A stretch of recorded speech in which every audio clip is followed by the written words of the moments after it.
A man should be a man and a woman should be a woman, and that's what makes families and society beautiful. Yeah, fatherlessness is the biggest pandemic. And when you say fatherlessness, I don't just mean a lack of man in the house. I mean a lack of man of character in the house. If the man is in the house and he's just soppy goo, well, then he's not going to do his job, is he? But if the man's in the house and is showing the benefits of discipline and hard work and taking the long road instead of shortcuts and doing the right thing because you're supposed to do the right thing as opposed to doing how you feel and ignoring your emotions and acting how you're supposed to act, well, then you're going to have a better society. So yeah, fatherlessness and lack of masculinity is what the society is suffering from.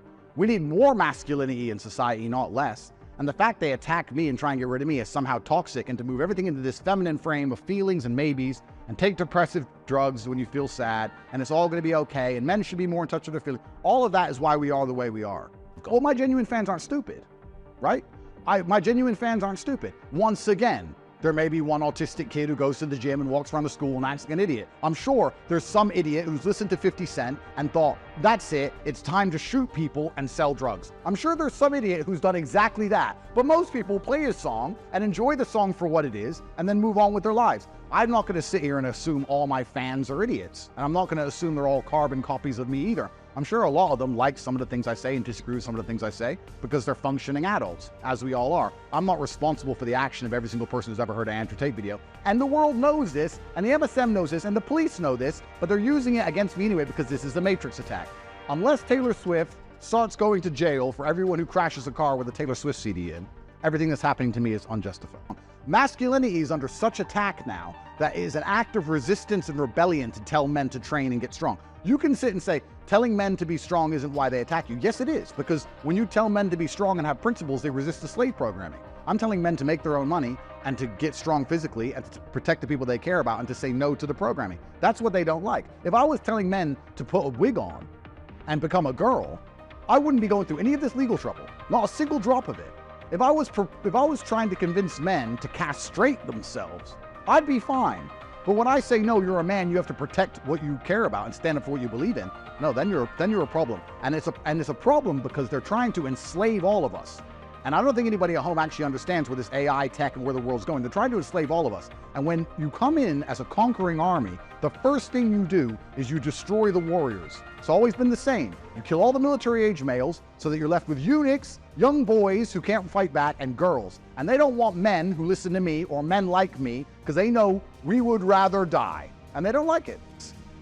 I think if you actually want to be a professional, and like I said, I've analyzed all these things very non-emotionally, I think it's impossible to say anything positive doesn't have a negative impact under the right circumstances. There's no light without dark.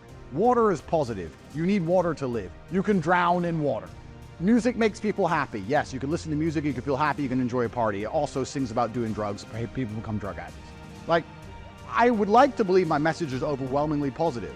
I tell people to train, to work hard, to make as much money as possible, to be stoic, etc. I'd be a liar if I couldn't sit here and say, well, I've convinced 100 million men to go to the gym and one of them dropped a dumbbell on his foot.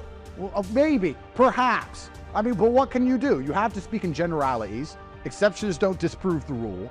The things I'm saying are generally good things, and the rules are generally good. So for them to come along and attack me as they do, this is what's so disingenuous about the mainstream media, because this is exactly what they do. I'll teach men how important it is to be strong and go to the gym and look after themselves. They will then see thousands of kids go to the gym and work hard. They will then find one kid who goes to the gym who's maybe autistic, maybe he's not socially well conditioned, maybe he had bad parents, who knows, who starts walking around the school saying, I'm strong, and bumping into people. Then they'll say, Andrew Tate did that, and they'll attack me. That's as asinine, that is as foolish as waiting for somebody to crash a car and see that they were playing a Taylor Swift song and start saying that Taylor Swift fans crash cars. Because most people listen to Taylor Swift and don't crash their car. So the whole MSM narrative against me is completely disingenuous. I don't think you would have ever achieved anything in the world if you don't have certain people who hate you. That's fine. And there can be a contingent of the populace who hates me while I still remain eternally correct. I'm still right. That's fine. I mean, it's fine. And you could be the best thing in the world. It doesn't matter what you are. You can be a Ferrari and someone will hate you because you're too loud. I know what I'm saying is true.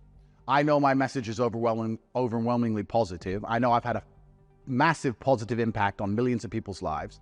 I know that in the end, as this arc completes and my innocence is proven, there's going to be a lot of people who have to apologize to me.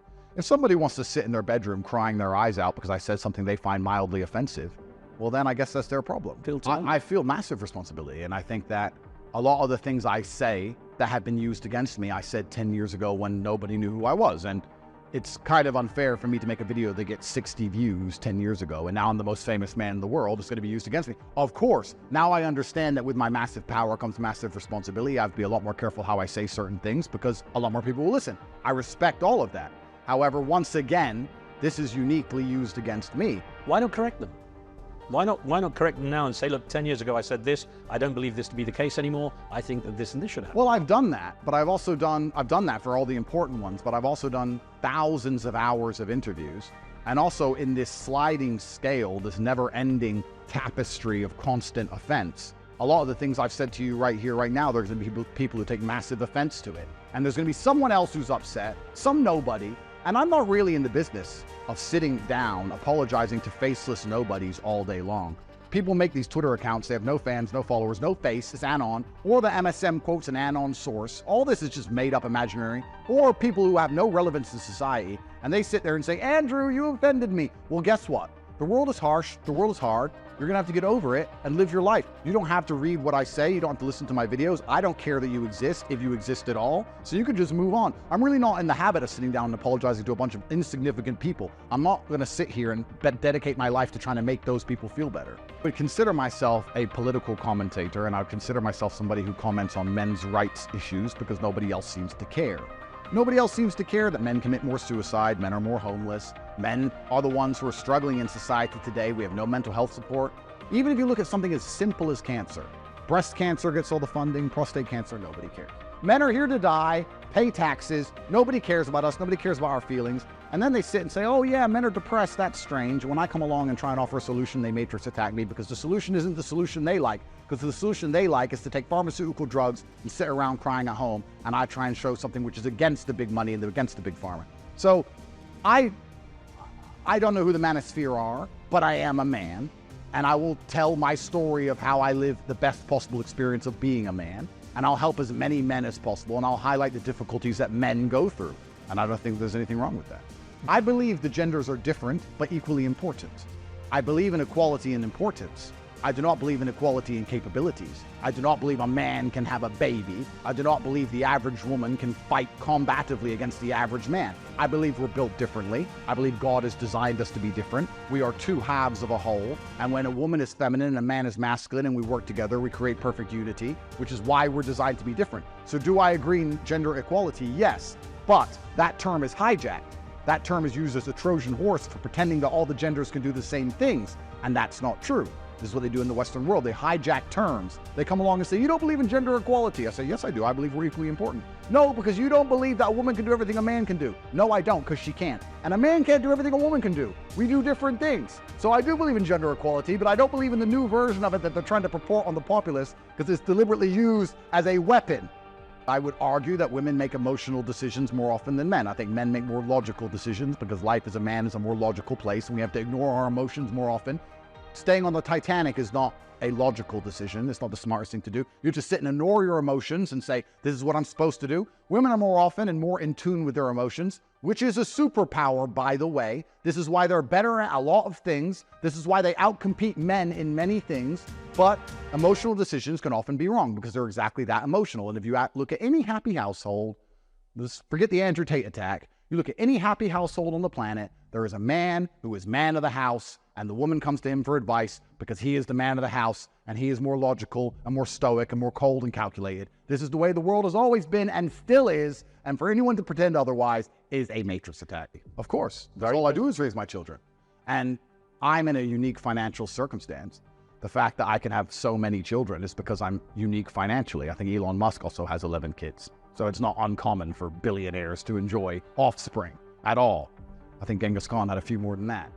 But this is common. But if you were to look statistically, most men, males, who are from a single mother household are more likely to commit crime than from a dual parent household. What's interesting is, my mother and father split up at age 9, and I spent all of my teenage years without seeing my father. And here I am, a beacon of success, brilliant, tall, strong, smart, and funny. So it can be done. And humble. And humble. So it can be done. But we have to talk in generalities. And in general, if you have two parents at home, it's better for the upraising, especially of boys, because boys commit a lot of the violence in society today. And this is another thing I want to make very clear. When we try and feminize men, which is what they're trying to do, they're trying to feminize men. They imagine these soft, eunuch version of men who sit at home and cry all day. And that is perhaps true. You do get some versions of men who act that way. But when you feminize a lot of other men, what you do is tell men to act on their impulse and act how they feel. And that's why you get crime. Murdering somebody is an emotional decision, as is rape, as is all these terrible, heinous crimes that happen. They're men with no emotional control and no self-control, told by society to act how they feel, expecting them to walk around talking about rainbows and butterflies all day. And instead, when someone makes them mad, they pull out a blade and stick it in his neck. So the whole thing is garbage. They're destroying society by destroying masculinity. Guessing they should have control over their emotions. We should feel emotion, and we should control them. A man should feel angry when it's time to feel angry, and he should control it. As with sad and everything else, there's a time you must simply perform and do the right thing. Just as the men on the Titanic felt fear and ignored it and went into the water to save the women and children. This is the bottom line of masculinity since the dawn of human time, is to do what you're supposed to do because you have a duty, not to do how you feel. I'm sure the men in the trenches didn't feel like running over the top, but they had to, because they were supposed to. That's what being a man is all about. And men should be waking up in the world today and say, I have to perform and act this way. I have to go to the gym even though I don't feel like going to the gym. I have to make money even though the economy is bad. I have to protect and provide for the people I care about. I have to do the right thing irregardless of how I feel. And the reason this is so important, is because a small contingent of men do think this way. And you as a man will never be able to outcompete the people who do if you're going to act on feelings. If you're only going to go to the gym when you feel like going to the gym, you're going to constantly lose to the person who goes to the gym irregardless of how he feels, because he's there every day. And it's a very competitive world we live in, especially for men. And there's have-nots and have-yachts, and it's getting worse. The rich are getting richer and the poor are getting poorer. And if you're a man waking up in the world today in a normal life and you want to be anywhere, you have to be prepared to go against killers like me, with billions who work 18 hours a day every single day, who don't have a day off, in jail, out of jail, doesn't matter, want more. And if you're going to compete against me, you don't have time to sit around being sad, or you'll perpetually lose. And that's you're going to be a reality. You're going to be a loser. That's what's going to happen. And again, we look at, sometimes I say things in hyperbole, or I say things sarcastically for comedic effect. I do believe that children are extremely important. I do believe a man should have kids. I do believe we need families. I do believe the Western world needs more children. In fact, the Western governments themselves believe in it. That's why the populations are declining and collapsing. That's why we have to import people from all around the world, because nobody has kids. I believe a man's duty is to have children with the woman he loves, absolutely. If he loves more than one woman and he wants kids with all of them and they're all happy, consenting adults, I once again condone that. I think that a lot of the people running the world is strangely coincidental that none of them have kids. Have you ever actually looked at the people in the Western world, the people who are in charge of us, none of them have kids? Isn't that weird? Wouldn't you want to be like 65 and have no kids at all and just aim for the control of the entire population and to try and starve everyone to death? I don't know. Anyone without kids I don't trust, and I'll stand by that.